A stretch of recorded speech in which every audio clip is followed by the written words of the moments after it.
Hello and welcome to Voices of Vic podcast with me, Ben Aiton, Mike Duffy, Cameron Smart, Joe Thomas and Caity Kirkley. And we are back to discuss Watford's end of season review. We're going to do our end of season awards that we do every single season with Voices of Vic, and we're also going to recap our predictions that we made at the start of the season. Katie's got them all in like an envelope and she's going to reveal them in front of all of us much later into the show. And also Joe's going to be talking to us about the new EFL deal with Sky. I think there's a new channel out called Sky Sports Plus, which he's going to speak about in more detail, which will be decent for EFL clubs. But yeah, we're going to jump into it very shortly. Firstly, I come to all of you first. Mike, how are you doing? Obviously great to get together and record again another end of a season podcast, but this time there's 5 of us doing it.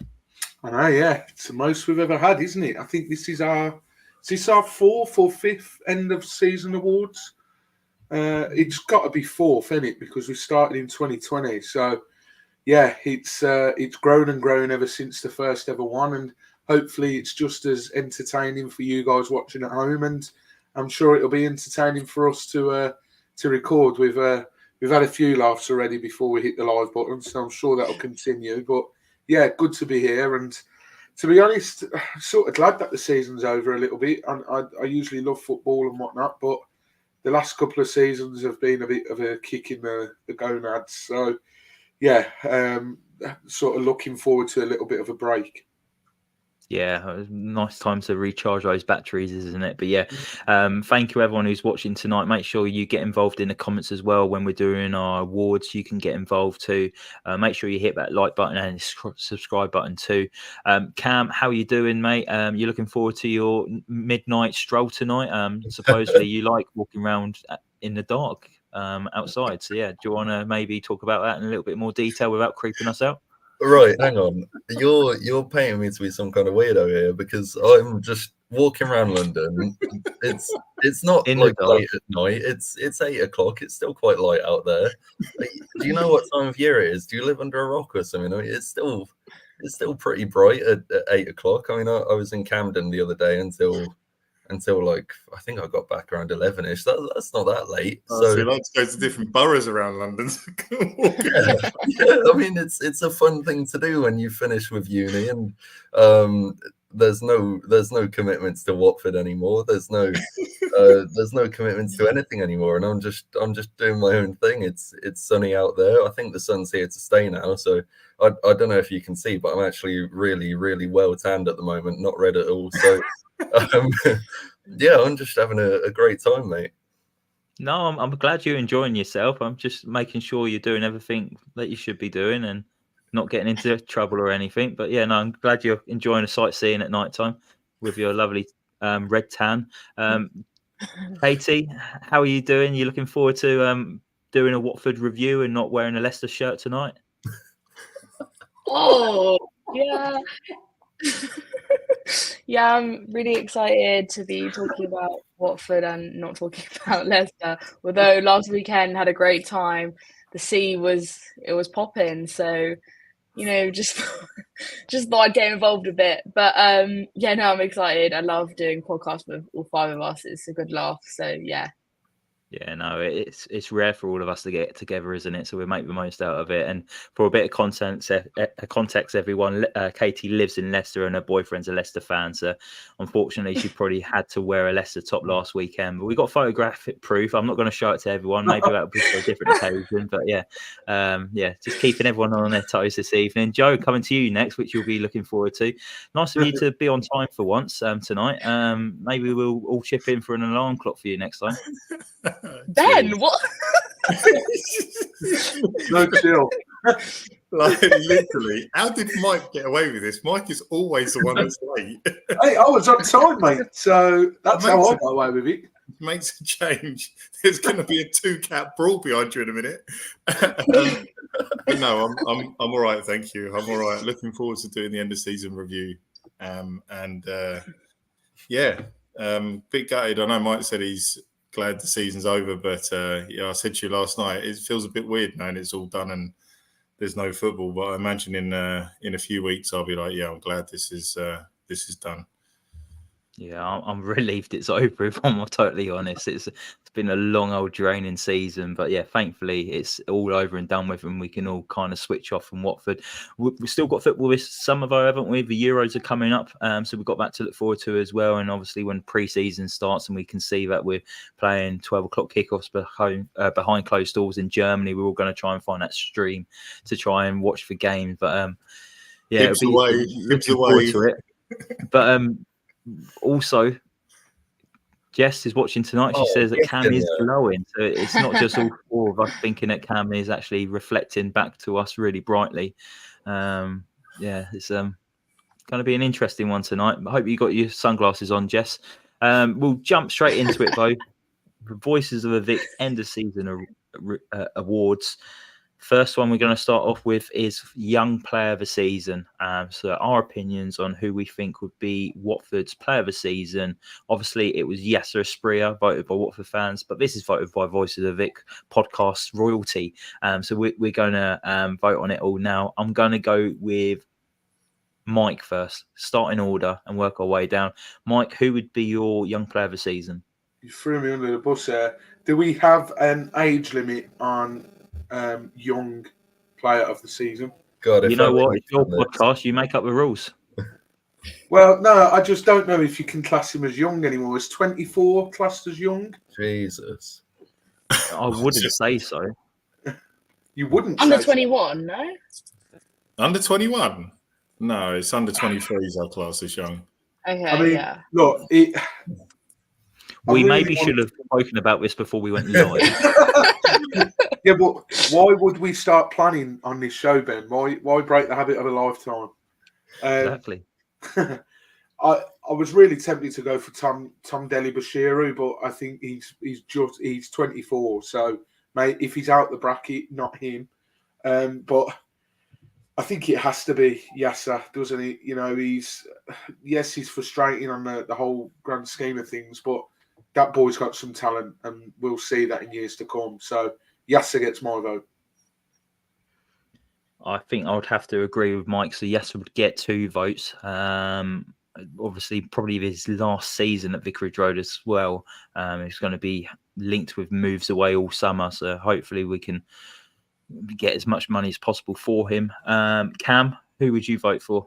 Yeah, I think this one's going to be a bit of a whitewash. There's 2 contenders, really, aren't there? There's Yasser Asprilla and Ryan Andrews, and I just think Yasser, first of all, I'd imagine he's played more minutes than Ryan Andrews by quite a distance, and he's been very impactful at times, if not a little bit inconsistent, but he's a young player, so he's going to be inconsistent. So, yeah, I just think he's shown a lot of quality. He scored some cracking goals, and yeah, I'm going with Yasser Asprilla. Joe, what about you? Would it be your 4th vote for Yasser?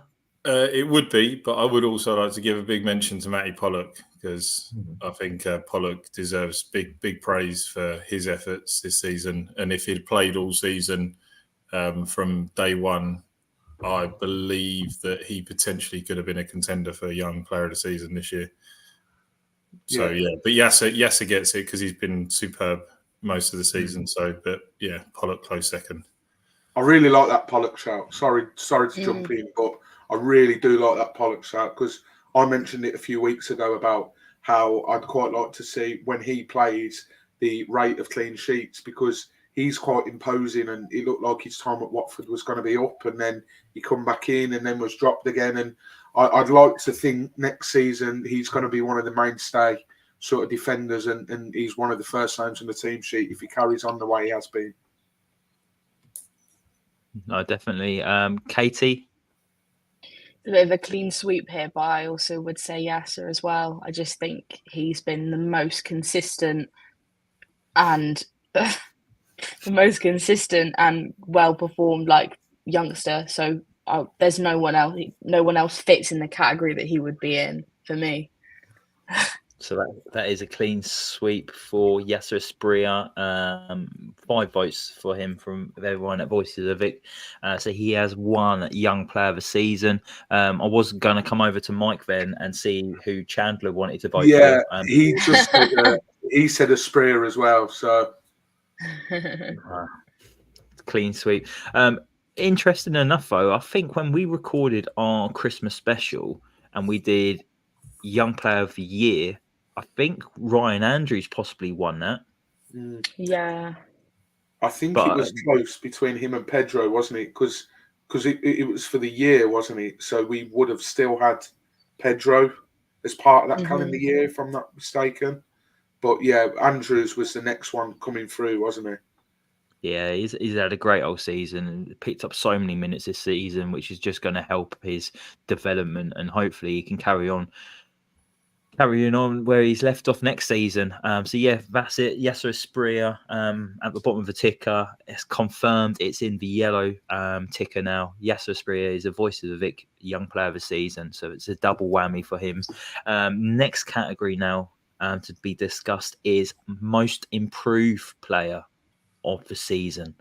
I came to Mike last time, so I'm going to skip along and I'll come to Cam for this one.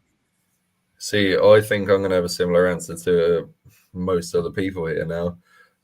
I think a lot of us will go for Edo Kayembe here because, I mean, last season he looked absolutely lost. He was terrible, and I had him down as one of the worst midfielders in the league. He was playing a different role. He was sat in front of the back four, but I forgot about Kone. That's a good shout from Jess, but I'm sticking with Yasser for that. But Kayembe, I think he's been fantastic this season. I think he's such a physical presence in midfield. He's scored some good goals. He's a really good striker of the ball, isn't he? And I think he's proven to be such an asset this season, and one that I'd want to be in and around the squad for the foreseeable future. No, it's a great shout. He's done fantastic this season. Joe, who would you go for? Mine was Deli Bashir on this one. I thought he was excellent a lot of the time he played this season. He just looks exciting when he picks up the ball, the willingness to drive forward and look for space and want to carve up midfields throughout the league. Yeah, he was my most improved. No, he's had a fantastic season, and he's actually my most improved player of the season as well. Tom Deli, especially when you moved him into the centre and not dicking about with him playing at right back. The improvement just under Tom Cleverley as well was massive. Yeah, and to think that he's got 1 year left on his contract, and potentially we might be looking to sell him now to make a bit of money on him without maybe losing him for free for next summer is worrying now after seeing the form that he had this season. So I would like to see him be tied down to a longer deal, but whether he's going to get that at Watford that's worth it for him, it'd be one to see. But yeah, Tom Deli would get my vote. Caity, what about you? I actually went for Georgie for this question. I think when he first came, I really think he struggled in the first month or so. I feel like it was only when he got like a consistent run of games, I feel like we really saw what he was capable of. And now he's someone who I see being a massive key part of this team and a really strong contender into our midfield. And I think that once he got settled, he really did step up and improve from when he first got here, because I know a lot of people were unsure about him, and like I was as well. But I think, especially at the end of the season, we saw a real player in him. No, definitely. He's got used to the English football a little bit more, and that's where we're seeing him flourish more. Mike, who would you go for at the moment? Cam's voted Edo Kayembe, 2 votes for Tom Deli Bashiru and 1 for Geordie Chapadeski. Where's your vote heading to? Yeah, I really like all of them picks. I especially like the Kayembe one because last season didn't really seem that much of a player, but he come on leaps and bounds this season. But I think my original one before Cam answered was Tom Deli. I think we all knew Tom Deli was a player and there was a player in there, hence why he was at Man City. But it was the consistent injuries, and to come over those injuries and be as good as he has been this season, whilst having to play at right back where he's not naturally, plays in that position. I think when we've seen him in the centre of midfield, we've seen what a player he is. And if he stays fit, we'll have one hell of a player on our hands, providing we're able to keep him. So Tom gets my vote on this one. Yeah, so Tom Bashiru is the Voices of a Vic most improved player of the season. I know when you're kids and you play Sunday football, you kind of don't want to pick up this award because it means that you've been shit before. So maybe Tom might take this. Maybe it's a bit of a maybe I just thought I was crap before, but honestly, the way he has improved, like he's obviously came through Man City's academy, and that's a big thing. Like they've got a decent academy. You've seen the players that came through that lately, so there is a player in there, and hopefully Tom Cleverley can get that out of him. So yeah, that is it. The most improved player of the season is Tom Bashiru. I'm going to move over to the player of the season now. Obviously, Wesley Hoot picked it up at Vicarage Road on the last home game of the season against Sunderland. But who's going to be the Voices of the Vic player of the season? I'm going to come to Joe first on this one. Who's your vote heading towards? Yeah, I think this one's probably going to be a bit of a clean sweep as well. But yeah, it's Wesley for me. I mean, obviously, just as a professional to play. I mean, had he not got suspended, he would have played every single minute of the season, which would have it's 2,500 minutes, which I think is absolutely unbelievable. Really, that someone can play that amount of football and still be at the level that he was performing at week in, week out. Yeah, there were a few moments where he was shaky and he did look a little bit tired and was sluggish, but, that was due to the amount of minutes he played. So I'll forgive him for the amount that he saved us throughout the season. So, yeah, Rajovic was a close second, but definitely Wesley for me. Yeah, no, he's going to get my vote as well. Mr. Consistent. He missed 2 games all season, and that was purely down to suspension. He played so many more minutes than everyone else. I think Ryan Porteous was just behind him on the most appearances this season and minutes, but I thought he was fantastic. So Wesley Hoot, much needed upgrade in defence we've had in him. He's been there 18 months now at Vicarage Road, and you can just see the quality he brings. So hopefully he's here next season as well, because again, same with Tom Delly, he's got 1 year left on his contract. Do Watford try and cash in on him this summer, or do we try and tie him down for another contract to keep him here for a bit longer? But he is probably maybe another player that you could maybe generate some money out of a sale. So who knows? But I hope he's here next season. Katie, who would you go for your player of the year? Yeah, I went for Hoot as well. Again, sort of echoing everything Joe said. There's nothing you can fault about him. He did excellent all season.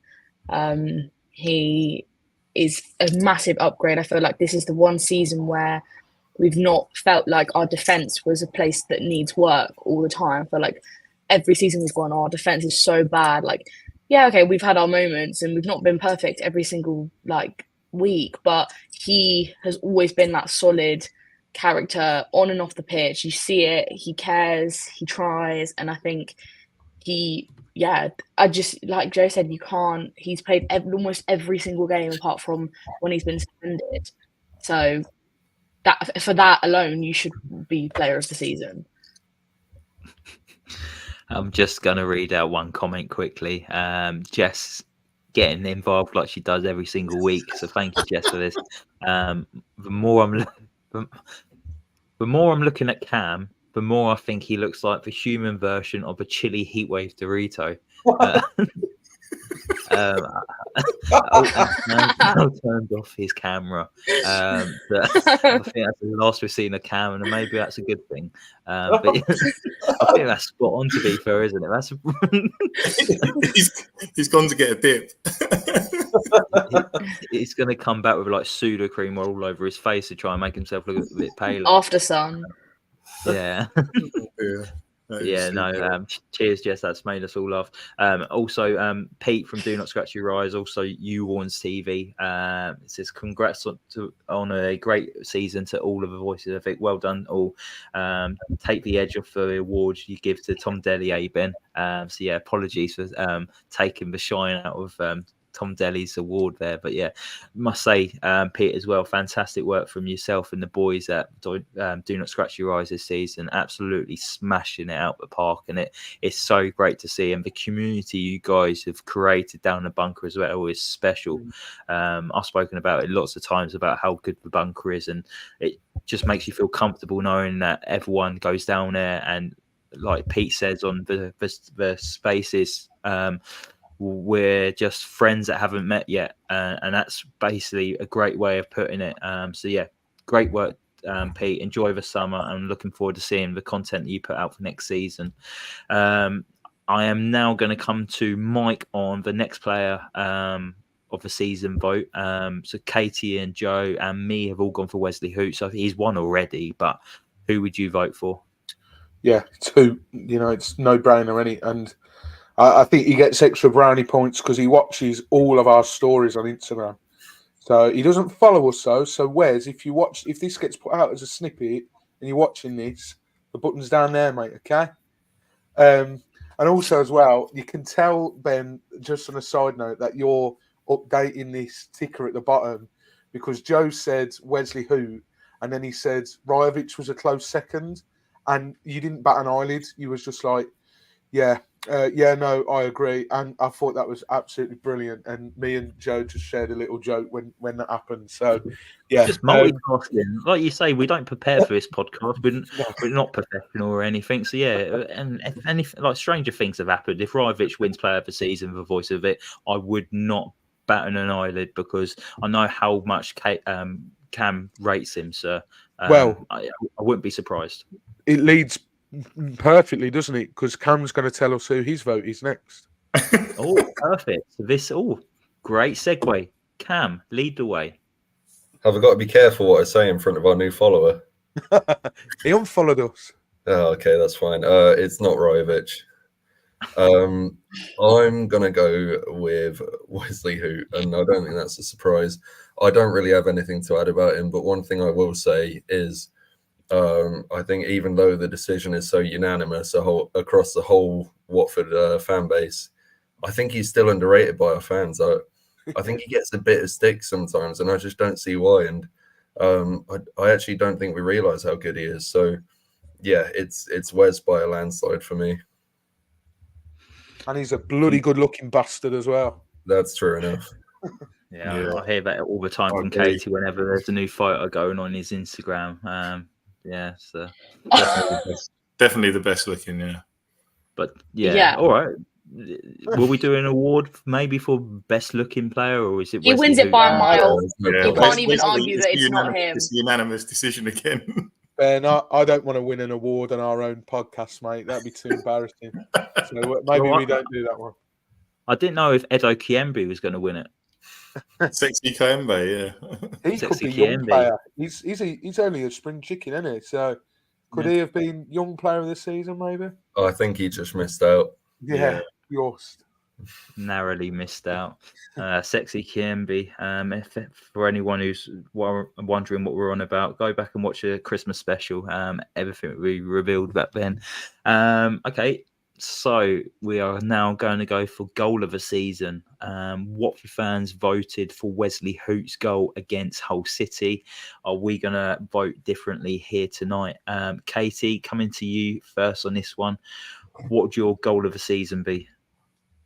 Mine is Hoot's goal at Hull. I think people can argue that Yassis was good, and I think this is more of a personal thing to me because I was there for Hoot's goal. So I feel like for me, that's like a core memory, and it was such a great goal. He's a defender, and the vibes were so good that it holds a special place in my heart. So that's why I would pick that one. A core memory. Have you watched Inside Out recently? Yeah. Because that's what they talk about, isn't it?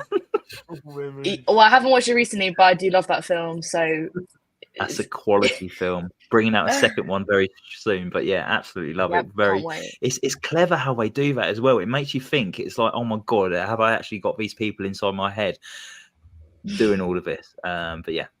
Anyway, Mike, goal of the season for you? Would it be Wesley Hoot as well? No, I'm going to go different. Look, it was a great goal. Of course it was. It was in his own half, and it was the day that I proposed to Beck. So again, it's got to be a game. Another core memory. Another core memory there to be added. But I think it's that goal against Norwich where Rajovic scuffed it in on the 6 yard. No, Yasser Asprilla, his goal against Norwich was like. Of course, it was overlooked, I think, because we lost the game, and it was a really frustrating game because I don't think Norwich were all that night anyway, and it looked like we were going to do the comeback of all comebacks again against them. But I mean, to even A, have the audacity to hit it from there, and B, for it to just go in, that the technique on that is better for me. And I'm not saying that I'd be able to score from my own half against a professional goalkeeper, but I just think the technique that was needed, and Yasser scored a few like that, and even Kayembe got in on the act at West Brom, similar goal to Asprilla's against Rotherham. But yeah, Asprilla against Norwich for me. I'm going to vote now as well. I am going to go for Yasser Asprilla at Norwich, only because I got it on the matchday vlog. There, yeah. I couldn't believe it. Well, the moment it left his foot, the away end was just stunned, going, why is he taking it on from here? And then it just dipped that tiny bit before the crossbar, and just couldn't believe it. The strike on him, and same as Caity, obviously she went to Hull and saw that goal. I went to Norwich and saw the Asprilla's goal. So obviously they probably stick out a bit more for us, but I thought fantastic technique, and I don't think he's going to hit a ball better in his life if he tries. So yeah, my vote goes for Yasser Asprilla. So that's 2 votes for Asprilla against Norwich to Hoot's goal against Hull. Cam, who would you vote for goal of the season? Yeah, I'm happy to clinch a winner for Yasser here because how I normally judge goal of the season is give me 100 attempts. Which one am I more likely to do once? I wouldn't be able to do either, to be honest. But I think I'm more likely to pull off Hoot, so I can just twat it and maybe it'll go in once in 1,000 times. But yeah, I could never in a million years attempt what Yasser did. And yeah, that's how I judge it. And I think it was such a fantastic strike. I was livid when he hit that. I don't know about anyone else, but I thought, what on earth are you doing? Because we're on a decent attack there, and he's in acres of space, just perfect technique. I couldn't believe that went in. So yeah, that is my goal of the season. Also, what I think helps it as well, I think the goalkeeper for Hull City helps Hoot out massively, and I think like Hoot could try that 10 times and it will come off 8 times. Like Cam says, that's not going to come off all the time for Yasser Asprilla. So I just think the goalkeeper helped out massively for that. When we went to the game the other week, Ben, when we met up and it was against Hull, we were saying he was almost playing as like another centre back at times. And we said to each other, who might fancy his chances again? So I think that's modern day football, though. You'll see a lot of goalkeepers progressively, play higher up the pitch, and maybe we'll see more goals like that. Who knows? Yeah, who knows? But yeah, what a strike! Yasser Asprilla has won it, but obviously we've still got one more vote to cast. So we'll come to Joe on that one. Joe, who would your vote go for? Yeah, 100% Yasser Asprilla for me. It was the skill, the ping off the post, fantastic. Yeah, it was take nothing away from Wesley. I think I said in our group and to many people, I think the top 3 goals of the season were scored in the blue shirt this year. Wesley being my second, then Kone at Plymouth was a phenomenal strike. That Kone goal just reminded me like the layoff and that it was exactly the same. And again, I think I said this in our chat as Abdi at Bolton away in that promotion season where it got laid off to him and he curled it into the top corner. It was just an absolute beaut of a strike. So yeah, that was my top 3. I know you only wanted 1, but It's unlike you to break the rules, Joe, but we'll let it be. But yeah, Yasser Spria wins tonight. 4 votes for his goal of the season away to Norwich City. And look, Wesley can't win them all. He's already won player of the season and also sexiest player. Guys, I just love him. I just love him. Like, Kaity I just have loves to him. vote for him. Might need a restraining order, if Wesley, if you're watching this later. But yeah. Anyway, next one, performance of the season. So this would be team performance of the season. I've lost track on. I think I'm back to Mike now. Mike, what was your team performance? It's tough because I think the two many, but there's still enough to pick from. There's 2 that really stand out to me, and you're never going to guess them in a million years because we didn't win either of them. One of them is Ben's already getting ready to laugh. I'm a bit worried now. One of them is probably something to do with Birmingham. No. One of them is both of them. It's Plymouth at home, and one of them is Leeds at home.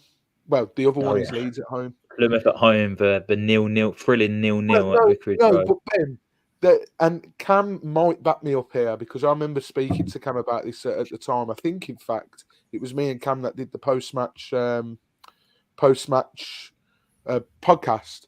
But that game, and listen, I know you have to put the ball in the back of the net, and that is the aim of the game. But we did everything right on a footballing performance-wise. We did everything right, other than stick the ball in the back of the net. And the Leeds game at home, the 2-2, was brilliant, and we should have won that. We should have held on. Lapse of concentration, it happens, and Leeds are where they are in the table because they can bring players on that they bring on and get something out of nothing. That is what happens. But it's up there with them too. I'm probably going to edge maybe more towards Leeds because we weren't expected to get anything from that game, and there was a run of games when Cleverly come in where we thought, right, we really needed to pick up that win against Birmingham because look who we've got coming up. We've got Leeds, we've got West Brom, we've got Southampton, and we went, we picked up points against them. So I think Leeds just about edges it for me, but I don't want to discredit that 0-0 against Plymouth, and I'll probably get laughed all over Twitter about saying that, but I genuinely think there is some substance behind it. I'll back you up right now. I think that Plymouth performance was quite good. I think I have 4 or 5 better, but I thought we were quite good that day, and it was just sort of missing the finish. Yeah, well, I'm just glad Mike didn't do the 0-0 at home to Preston North End. But so, Cam, what performance would you go for performance of the season? Yeah, and mine is another one that we didn't win, actually. And look, the contenders for me, we've got Leeds at home, Norwich at home, and Ipswich at home. And I actually think I am going to go for Ipswich at home, even though we were the losing side in that game. I thought we were fantastic. I thought we outplayed Ipswich, and I don't think it was a case of Ipswich not turning up.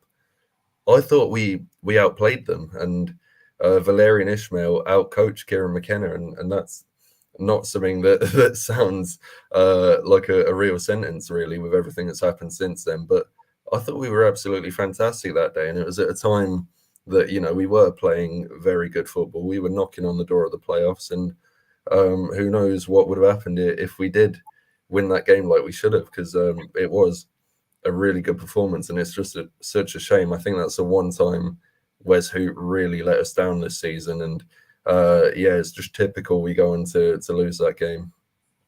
Yeah, I thought we struggled the first 20 minutes or so in that Ipswich game. I thought they was really pinning us back and we couldn't get our own penalty box, and I was so impressed with Ipswich that night. And after that performance from Ipswich, I thought, you know what, they're good enough to go up. The way everything came through Hutchinson's side as well, and the amount of time Jamal Lewis would let him go onto his left foot, and it's like you just know it's his favourite foot. I don't know why he allowed it, or as many times as he did, but really impressed with him. And to think that was a game leading up to, they had Norwich on the weekend and they rested 3 or 4 big players as well. I think Chaplin was on the bench. I think other players were on the bench as well. So they kind of took the eye off the ball against Watford at Vicarage Road. Joe, who would you vote for performance of the season? Yeah, mine again isn't a win, and I talked this performance up quite a bit, to be fair. But mine is actually Ipswich away. Like, I thought we were fantastic. Like, to go there when they were at a point where they were needing to pick up wins and get promoted, and they would have looked at Watford and gone, oh, this is a game we're probably going to get 3 points. And I thought Cleverley's tactics that night were superb. I thought he got everything spot on. I thought we were brilliant. I thought the midfield was great. I thought we defended even better. There was a couple of saves from Backman, and then Sexy Kayembe nearly won it for us in the dying moments, didn't he, with that outrageous effort from the halfway line. So, yeah, for me, that was my favourite performance of the season. Yeah, no, they're all arguably up there, aren't they? They're all good performances. And Ipswich, I was so proud of the Watford performance that night. Like, they really dug in and put a shift in, and like you say, could have won it in the depth by Sexy Kayembe. Caity, what would your vote go for at the moment? There's a vote each for 3 performances. We've got the 2-2 home performance against Leeds United. We've got the 2-1 defeat to Ipswich Town, and then we've got the 0-0 draw away to Ipswich Town. What would your might be something different, but what would your performance of the season be? Mine is going to go to the Leeds at home. I just think that game we were so good, and I also think the atmosphere at that game was really good. Felt like, I have to say, that's probably one of the best games at home I've been to in a long time. I just think, even though we didn't win, and like people probably would say, oh, well, we literally bottled it, like we should have won and we had the lead, but I think we saw a real team play and it was great atmosphere. The players did amazing, and I just remember that's one of the games, if I look back at the season, that's definitely one of them that really stands out to me. So I think that's why I would go for that one.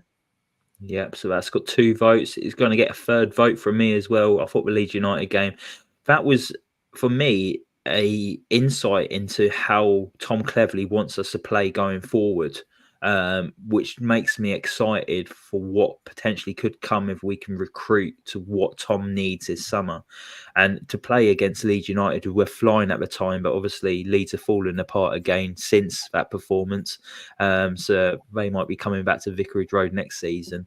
But yeah, outstanding performance. And like, Tom Cleverley was dealt a terrible hand of games when he took over, like Ipswich, Leeds, Southampton.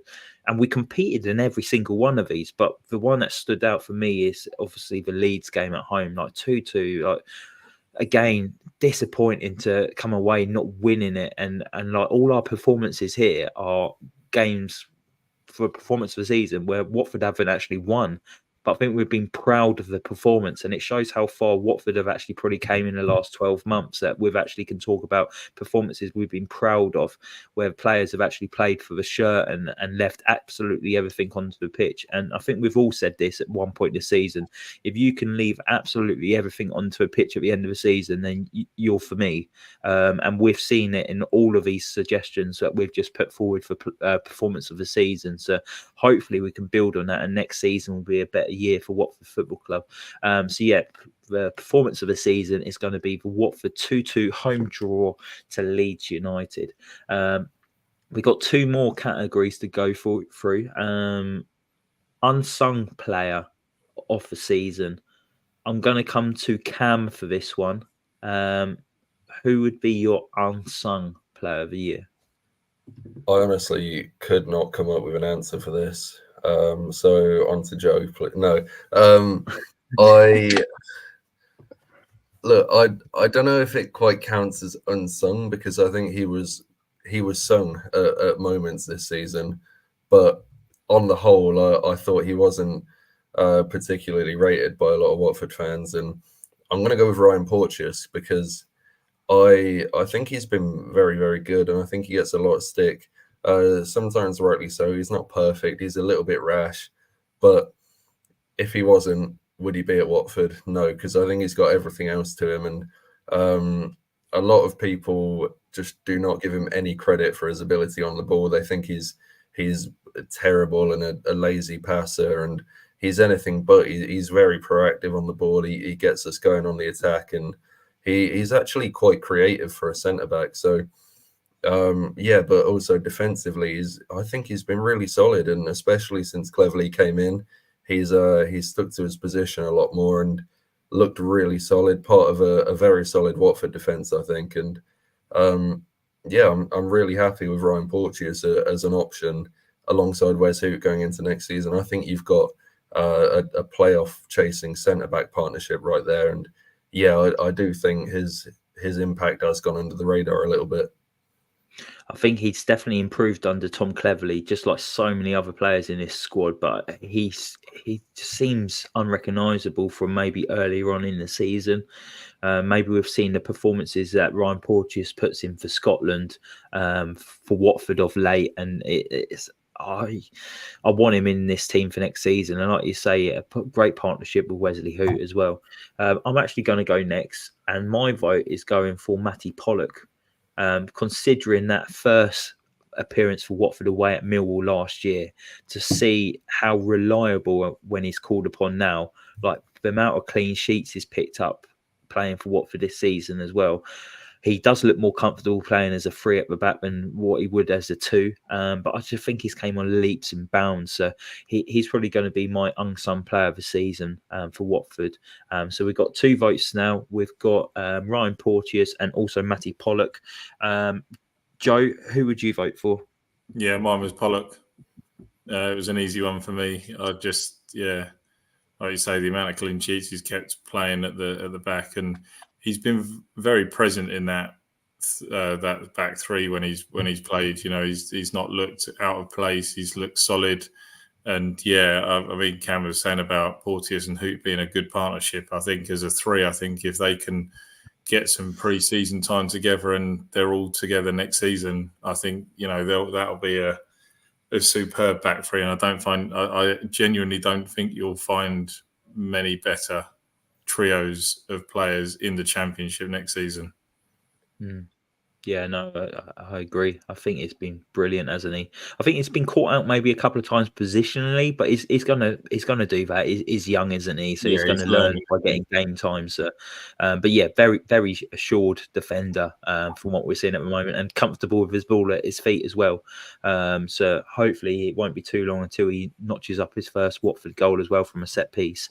Caity, can I just point out one thing as well? When I went to, it's interesting. I've not actually mentioned this on the pod, but when I was up in Aberdeen seeing Elton John last year, and I said to the guy, because obviously being English and that, I said, "Oh, where are you from?" And I told him, being a big Aberdeen fan, they were actually massive fans of Pollock when he was there on loan, and they were actually desperate for him to come in on a permanent deal. They said he's one of the best players he'd seen at Aberdeen in a very, very, very long time.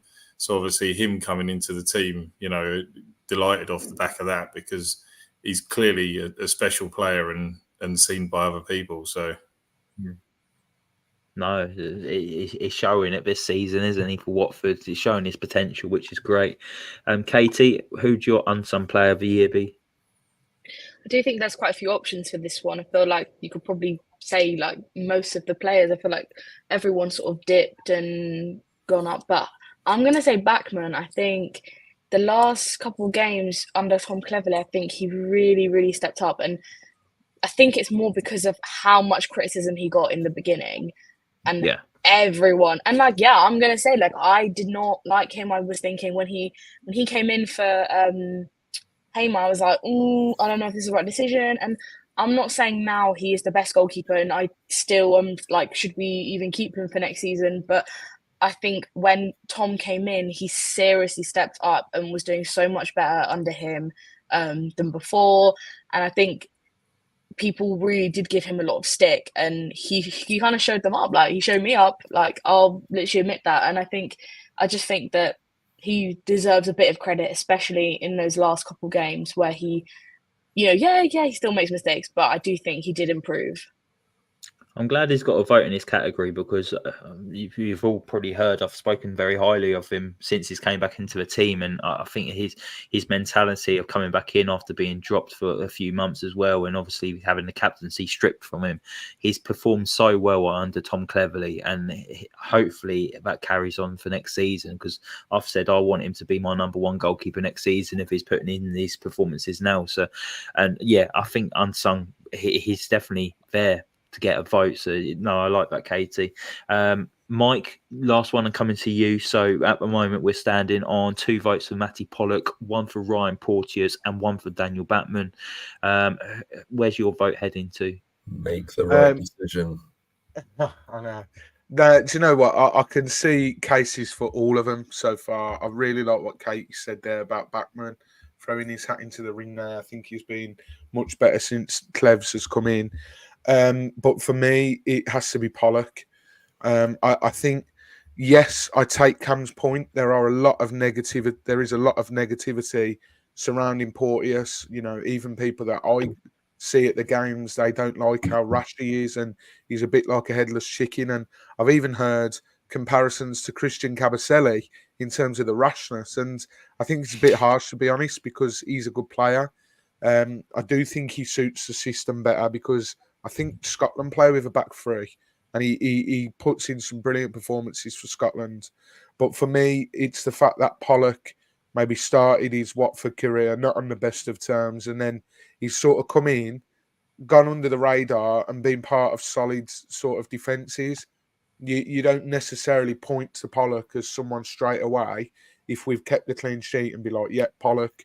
You might look at someone else like Hoop's been fantastic. Backman's made a few good saves to keep it the score at what it is. There isn't necessarily always that sort of everyone looking at Pollock and saying he's the reason, when in actual fact he does bring a lot of calmness and no nonsense. So yeah, Pollock wins it for me.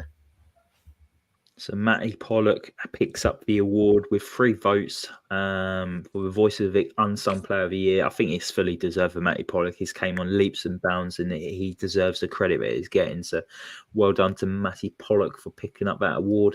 What I'm liking about this tonight, everyone, is it's so mixed between everyone. I think no one's won 2 awards here. You've got Young Player of the Year season, Yasser Espria, Most Improved Player, Tom Deli Bashiru, Player of the Season, Wesley Hoot, Goal of the Season, Yasser Espria. Oh, Yasser's picked up 2 awards, Performance of the Season was Watford's 2-2 home draw at Vicarage Road against Leeds United. And then Unsung Player of the Season, Matty Pollock. We will now go into the last category. This was decided yesterday. I threw in there saying any more categories you want to discuss.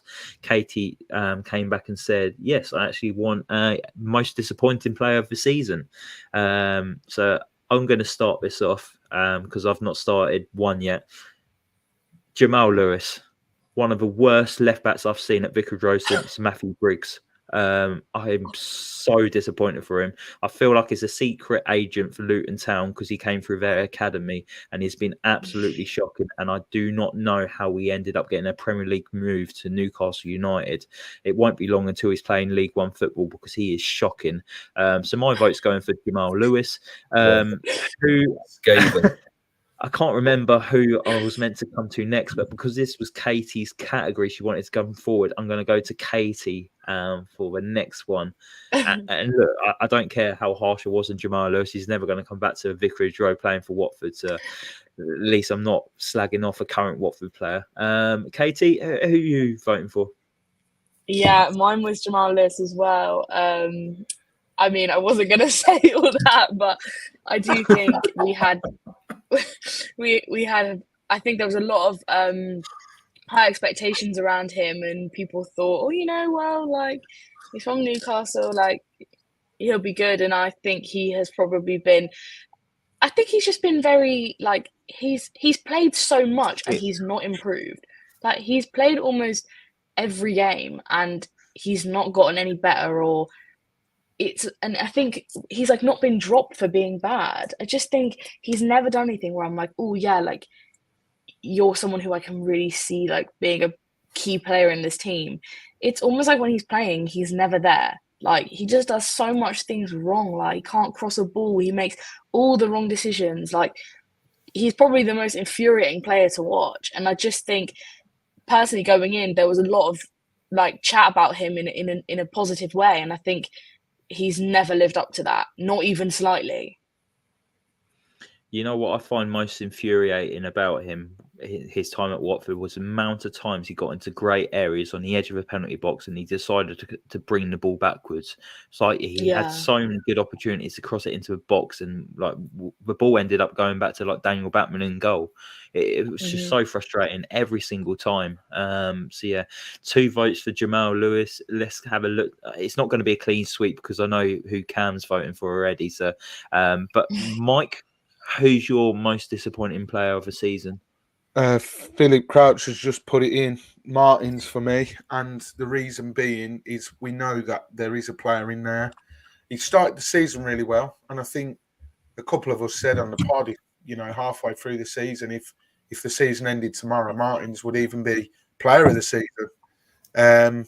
But I think the passing of the friend or family member, I'm not really sure who it was, and it was that Swansea game that I went to, and he didn't look the same player, and his confidence was shot. He should have scored against Hull when we were there the other week. Ben, he missed a golden opportunity there, and just when he's come on, he's not really looked the type of player that I expected him to be after seeing glimpses of him sort of earlier in the season and the back part of last season. So yeah, for me, Martins wins that accolade.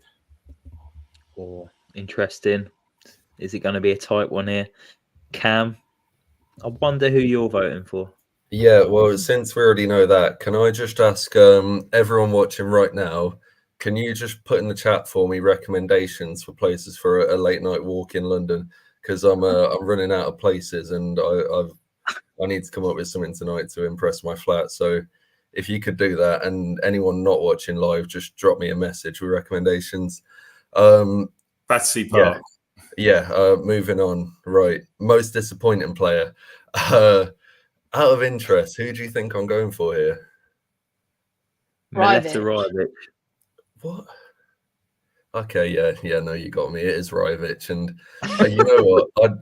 I mean, I'm intrigued to hear if you think that that's quite outlandish, because I know everyone will throw at me, "Oh, he's our top scorer," but I don't care. I hate watching him, and he just he sucks all the fun out of Watford for me. He doesn't follow us anymore, so I can say that. But all the hype around him when he came in, I think this qualifies as the most disappointing. I mean, for the sake of this, I've just gone out my way to get the description of him up from when he first signed for us on the club's official Twitter account. They refer to him as a towering physical presence with plenty of technical ability. That's not true at all. And I mean, even worse than that, remember what Valerian Ismail said about him. He said he's an aerial presence. He said he can link up play. He said he's got technical ability. And he called him quick, I'm sure he called him quite quick. He's the slowest player I've ever seen. So, yeah, this qualifies as very, very disappointing. And with all the hype around him, all the club media he got, they put him at the end of the pre-match video as well, just to build the hype before his debut. And 2 million quid, I think, is the fee. And that's big money for us at the moment. So I can't justify it at all. I think he's been incredibly disappointing, and I can't wait for us to get rid of him, hopefully sooner rather than later. Top goal scorer this season, Cam? Fuck off. Wow. 11 goals in his debut season in the Championship. I won't comment any further. Wasn't it 12? No, 11 in all comps, 10 in the league. Yeah, don't forget that goal he scored against National League Chesterfield in the FA Cup third round. Get rid of that. I've got a recommendation for you, Cam. Jess says you could go for a walk in an ice bar in London and cool your face down. Excellent. I'll keep that in mind. Okay, so we have 2 votes for Jamal Lewis, 1 for Mateus Martins, and 1 for fanboy Mileta Rajovic. Joe, where's your vote heading to? I'm curious to see this. Is it going to someone who's already picked up a vote? You know what? There's a trio here. Actually, there's 3 people that were really There's more than 3. No, there was 3 people that I've been mulling over for the length of this chat, and Lewis is probably going to get it because the hype, and I thought I thought that I thought he was going to be some really exciting left back. People talking about quick speeds and things, and I've just not seen any of it. And I don't know whether that's because he's had spells out and he's just not been playing consistently, and it just hasn't worked for him here. And he may go somewhere else potentially, and he may look like that player that he should be. But disappointing. But Martins was a close run for it, because I said he was my dark horse for top scorer of the season at the beginning of the season, and he started well, but obviously he's not looked anything like Mike said from that Swansea game. He's not looked the player he was at the start of the season. But actually, people may dig me out for this, but Ngakia is on there for me. Like, I just think, disappointing, not for performances as such. Just, I feel gutted for the guy that he's just ended up injured so much, and he's just not been around in the starting 11. And I'm not saying disappointing as a player as such, maybe, but just disappointing overall for him, because, a player shouldn't be injured that much. And I'm gutted for him more than anything. But Ngakia was also there for me. Well, what we can do is we could look to create an award for next season for a player made out of glass, and I'm sure if Jeremy Ngakia will run home with that. But Jamal Lewis is the Voices of the Vic most disappointing player of the season. That's our awards this season. So a quick recap on all of them. Young Player of the Season, Yasso Spria. Most Improved Player of the Season, Tom Deli Bashiru. Player of the Season, Wesley Hoot. Goal of the Season, Yasso Spria versus Norwich. Performance of the Season, Watford's 2-2 home draw to Leeds United. Young Unsung Player of the Season, Matty Pollock. And then I've lost where I was. Most disappointing. And then most disappointing, Jamal Lewis. Now I'm going to hand over the reins to Caity, and we are going to be recapping our predictions that we all made at the start of the season. Caity went back and watched our episode, and she's taken notes, and she's got everything written down. So it's going to be interesting to see what we've all done and what we've predicted, because I can't remember anything apart from saying Ipswich would get promoted. And the one that hopefully we'll talk about is Mike's prediction for Birmingham City to sneak the playoffs. So hopefully that's written down, Caity. But the floor's yours. Okay, so I'll just run through all the topics. So the first one we had was who we thought was going to be top goal scorer. So the answer was Rajovic, and he was the top goal scorer. So Cam, Joe, and Mike all said Healy. Oh, wow. The same Reece Healy we sold to Huddersfield in January. Yeah. Well, hang on. Let's wait till Gotcha. Joe also said Dark Horse Martins, which made me laugh because, We that was was third funny. at the end. Yeah. He was the third highest scorer, wasn't he, in the team overall? So he didn't do too bad. Yeah, He didn't do too bad for playing for 2 months, yeah. With what? 4 goals? Right. Ben said Tom Ince. Oh, wow. You cannot dig us out saying Reece Healy. Seriously, Tom Ince, wow. Yeah. And I said I said Vacuum Bio, so who knows? Did we have Rajovic at this point? I don't know because no one No. said that, so I'm not sure if we did. So I think Healy's a winner here then. Well, to be Or fair, would you have said Rajovic instead? Healy got 2 goals this season, and so did Tom Ince. We're on par there. But Caity was closest with Vacuum Bio. We're getting 7 goals. So Caity obviously wins that one. Then we've got who we think will be the best youngster. So Cam and Joe both said Yasser. Me, Ben, and Mike, all 3 of us said Andrews. So that's kind of yeah. Weren't far off. It was only those 2 in contention, really, weren't they? Really, this year. Yeah. Yeah, but only one of them won. Yeah, Will and Cam.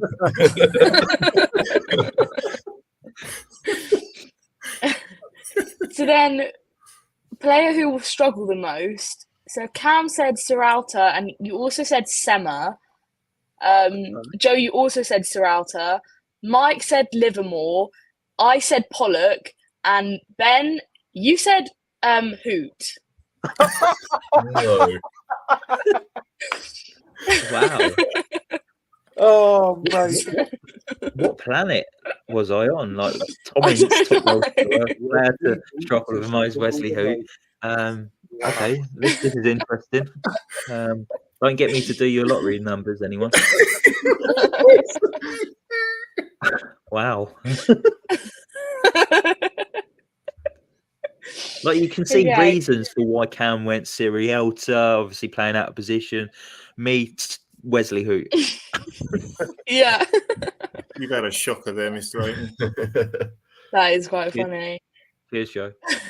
So then we got who we think will get the most yellow cards this season. So the answer was Porteous.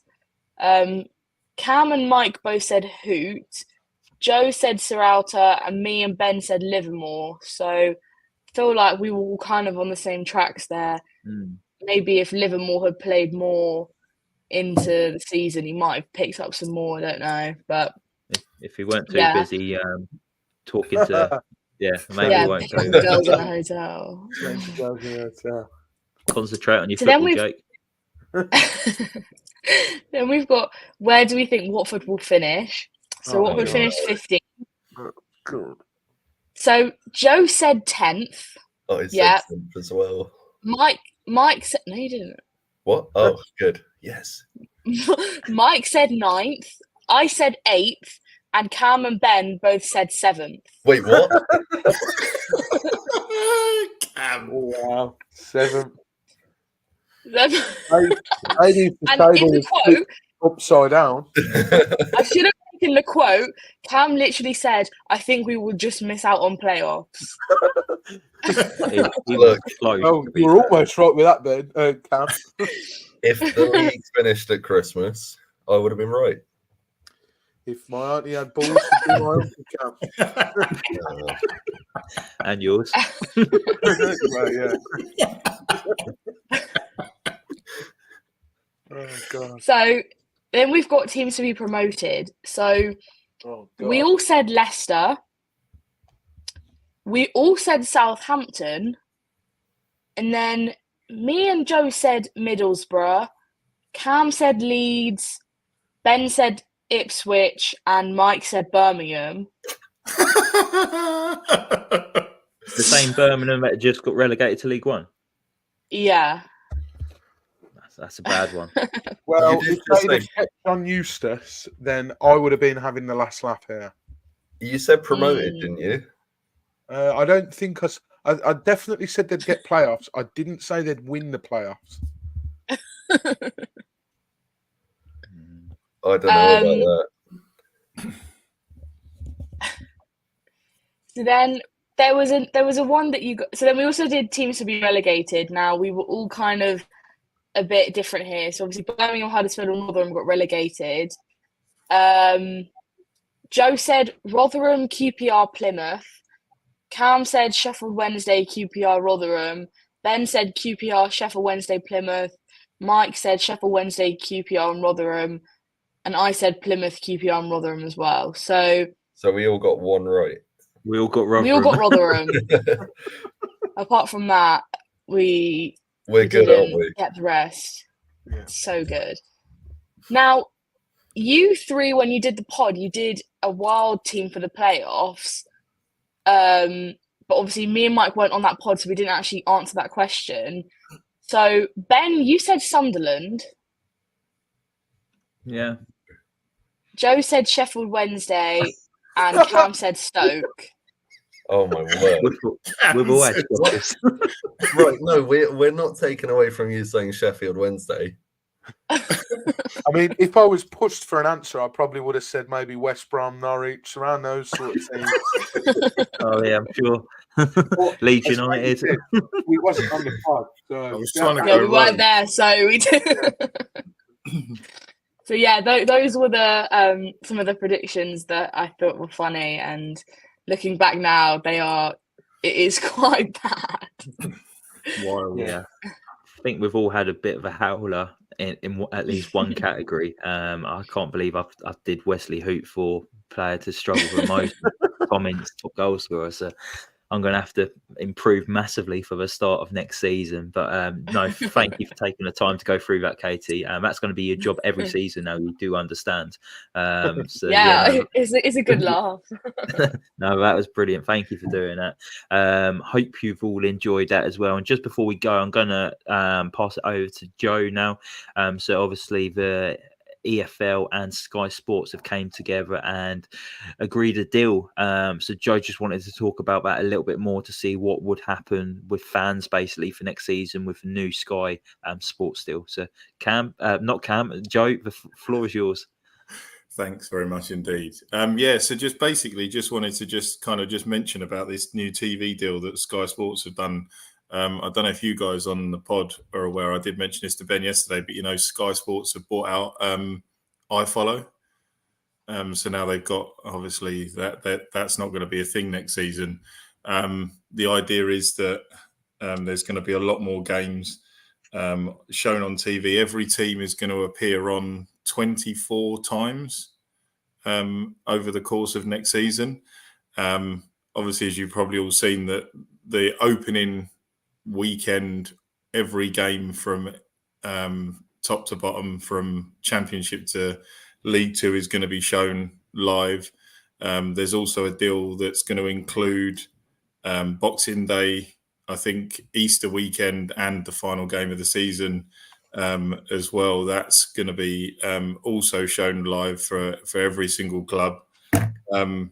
Obviously, the big thing as well that I think is great for fans is that the fixtures have been actually delayed. I don't know if anybody's noticed, but the 26th of June is the date for fixtures, but it's been put back 2 weeks this year because they've actually said that they're going to announce every game that's going to appear on TV up until the FA Cup third round weekend when the fixtures are announced on the 26th of June.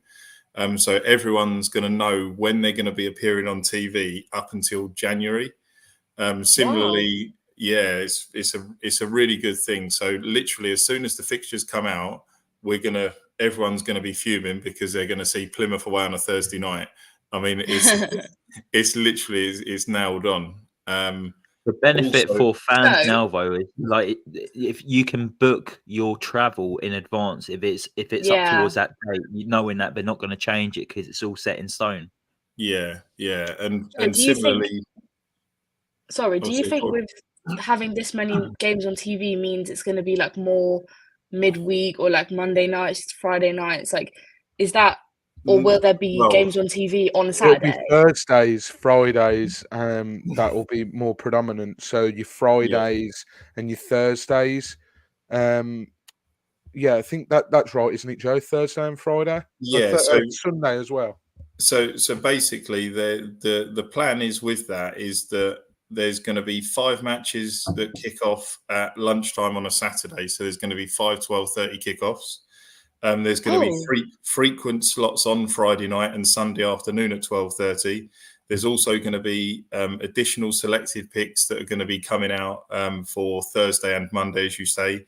There's going to be 10 games broadcast across the 3 divisions over the course of the weekend.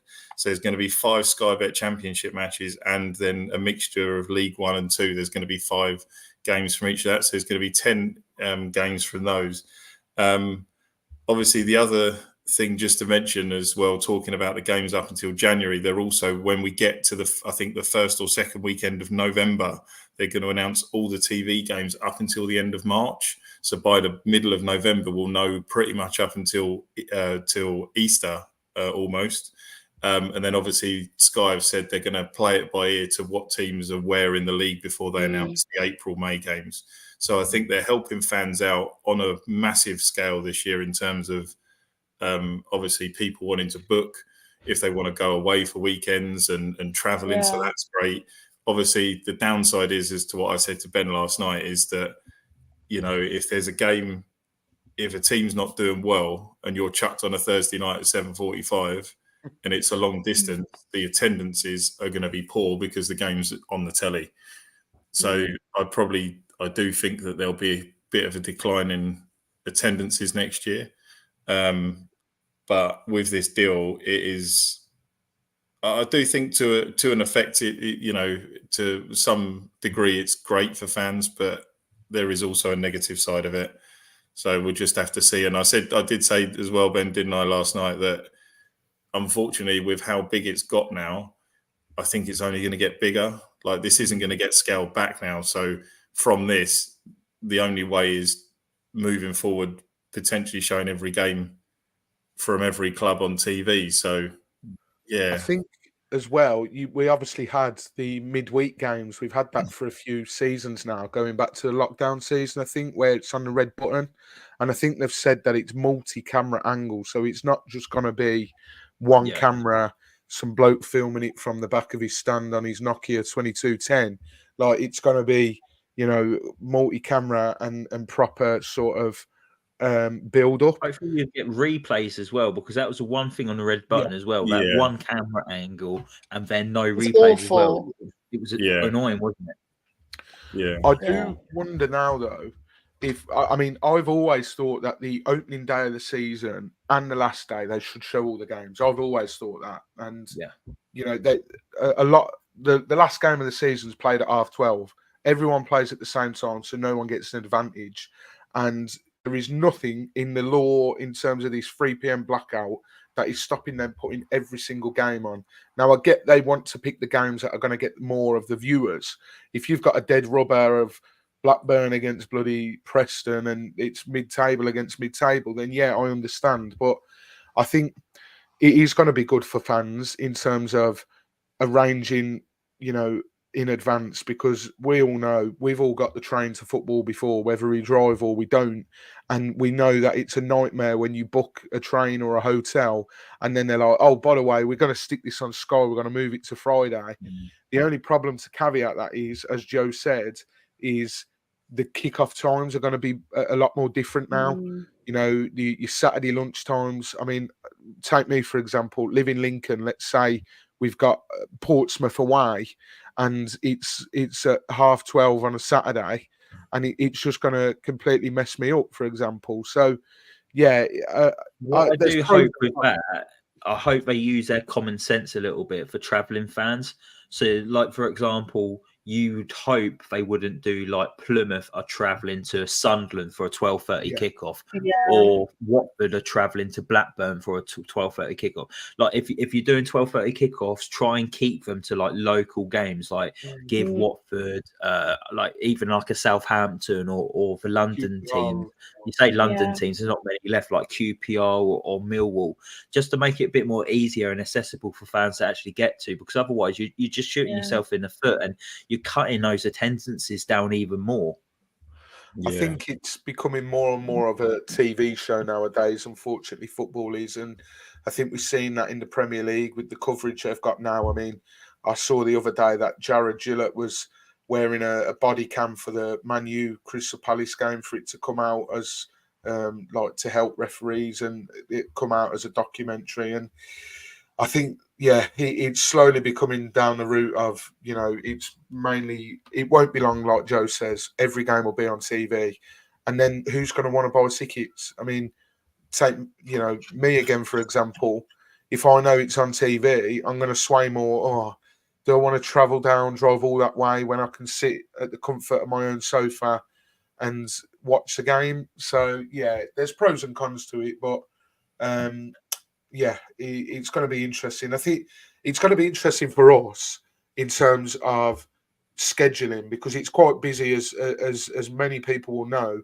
When you're playing Saturday, Tuesday, you'll see we'll put as much content as we can out. If we're playing bloody Saturday 12:30 and then again on Thursday or something, it's going to be quite difficult, and it'll be interesting to see what other content creators do in that regard as well. Yeah. But also, there's just something about football on a Saturday. Like, when you think of football, you think Saturday 3 p.m. Like, that's what my weekends revolve around that time. Like, I always do the same thing every Saturday with my dad. Like, obviously, it's sort of like first world problems, but it feels like if you take that away, it kind of just takes away like football weekends, I guess. But just like things like, I was thinking like the bunker, if there's loads of games on a Saturday at 12:30, the bunker's not going to be able to open. Midweek games, if there's loads of games chucked on a midweek, then the people ain't going to go. You might get the odd person that will go from work maybe for a quick drink before they go in. It's open, but obviously they're going to miss out. There's a lot there that's going to. I think people won't realise it at first, but there's a lot of things where I think fans will probably, and it's not just going to be Watford. There's going to be so many clubs where I think there's going to be fans that are going to be having a dig when the fixtures do come out. So it's going to be very interesting to see where we are and where we're playing. And similarly as well, just on the fixture thing, every game from the Carabao Cup from the first round to the finals being shown live this year. So you mean I don't have to travel to Stevenage again to watch us lose on the FA on penalty shootouts? No, unfortunately not, Ben. One thing I was just thinking about then when you brought up the bunker, it's like it's not just football teams that are going to be missing out on the attendances. It's for local businesses as well, like the bunker. Like, not as many people are going to attend the games. Not as many people are going to go to the fish and chips shop along Vicarage Road, or like local businesses that strive on like football fans going into the area. So this is what they're doing. But my question to all of you here as well is, do you feel that Sky are trying to put things into place to try and stop people trying to find these illegal streams, trying to make it more accessible for football fans? It's to get rid of this fire stick. It's 100%. They're trying to get people to buy into Sky. Obviously, this new channel's launch. I don't know what date is launching. Do with lowering prices. Well, yeah. I agree. There's got to be some middle ground, but like you say, you mentioned businesses. I just, for some reason, just thought of the Oddfellows pub, which is the away pub, which was actually shut down for a period of time. That has got a new owner and only just recently opened. Obviously, if there's loads of games that are just at shite times, then that's going to be another one that's going to suffer, and that obviously does most of its trade on a match day. Well, yeah, your licensing laws. I think alcohol can only be served after a certain time. They're going to miss out, and like you say, it's not just pubs. So I think you spot on, though, Benny. A lot of it is to crack down on these illegal streams, but as you say, the one obvious sort of amendment that you can make is to lower the prices. The reason people get these fire sticks is, I mean, I don't have Sky. We've got terrestrial here, but I think it's what you're looking north of £100 if you wanted the whole shebang. Well, there you go. So you're pricing fans out, and yeah, they wonder why there's so many of these streams knocking about. I think going off our bills, I think about £120. So that's like Sky broadband and it's not even all the channels. We haven't even got the movies. So we've got all the sports. We've got TNT Sport. Like, it's just extortionate, and I don't get how companies like that can price fans out from watching football, and that's why people look to go the other route, because we're all football fans. We need to watch our games. We need to support our team, and we'll find a way of doing it. And that's why Sky have been hit massively lately. So they've probably had to be like, wake up and smell the coffee moment. And they're like, we need to do something to try and win these fans back, because they must see that there's fans phoning up every day saying, I want to cancel my Sky membership. And they must see so many people, thousands, hundreds of thousands of people doing it. So they must be trying to find a way to get fans back on board. But I think it's a positive step. I think if it makes it more accessible, like you said as well, Mike, like different camera angles, showing replays, that'll make it more enjoyable for viewers to watch, because there was nothing worse than having a midweek game, red button, and it was just like you're watching from, I don't know, has everyone seen the camera angle from Ashton Gate at Bristol City? Yeah. It's like Yeah. It is awful. Horrendous, isn't it? It feels like you're in the crowd, but like Yeah. not in a good way. Well, that was Ipswich as well, wasn't it?